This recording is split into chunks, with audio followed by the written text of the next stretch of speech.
আজকে আমি রান্না করব মসুরের ডাল। অনেকেই মসুরের ডাল খেতে পছন্দ করেন, আবার করেন না। কেউ চচ্চড়ি, কেউ ভর্তা, আবার ডালের ঝোল। অনেকে অনেক রকমভাবে এটা পছন্দ করেন। মসুরের ডালে রয়েছে প্রচুর পরিমাণ প্রোটিন। ডায়াবেটিস রোগীদের ব্লাড সুগার নিয়ন্ত্রণ করতে সাহায্য করে। বিশেষত যাদের ব্লাড সুগার খাবার গ্রহণ করার পরেই বেড়ে যায়, তাদের ক্ষেত্রে মসুরের ডাল খুবই উপকারী।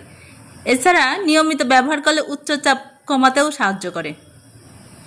মসুরের ডালে প্রচুর পরিমাণ খনিজ এবং ভিটামিন আছে। যাই হোক, চলে যায় মূল রেসিপিতে। তবে যাদের অ্যালার্জির সমস্যা আছে এবং এটা খেতে কিছু কিছু রোগের ক্ষেত্রেও কিন্তু নিষেধ আছে, সেটা সতর্ক থাকবেন। মসুরের ডাল আমি একটু ঘন করে রান্না করি। কেউ কেউ পাতলা খেতে পছন্দ করেন, তবে আমি পাতলাটাও রান্না করি। মসুরের ডাল একটু ঘন খাওয়াই বেটার। কে কীভাবে রান্না করেন অবশ্যই কিন্তু কমেন্ট করে জানাবেন। আমি মসুরের ডাল প্রথমে সিদ্ধ করে নিয়েছি, সেটা আপনারা লক্ষ্য করেছেন। অল্প পানি দিয়ে ভালো করে সিদ্ধ করে নিয়েছি। সিদ্ধর সময়ে ওখানে কিছুই অ্যাড করি নাই, শুধু ডাল সিদ্ধ।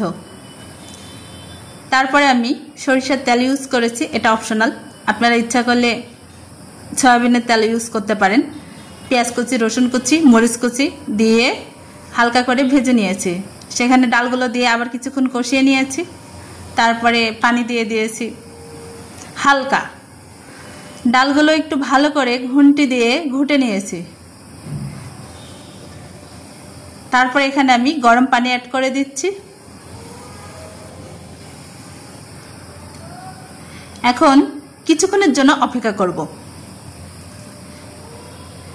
এটা ভালো করে যেন বলক উঠে আসে।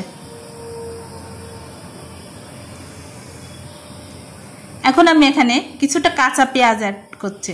কাঁচা পেঁয়াজ কিন্তু একবার ভেজে দিয়েছি, আবার এটা কাঁচা পেঁয়াজ অ্যাড করলাম।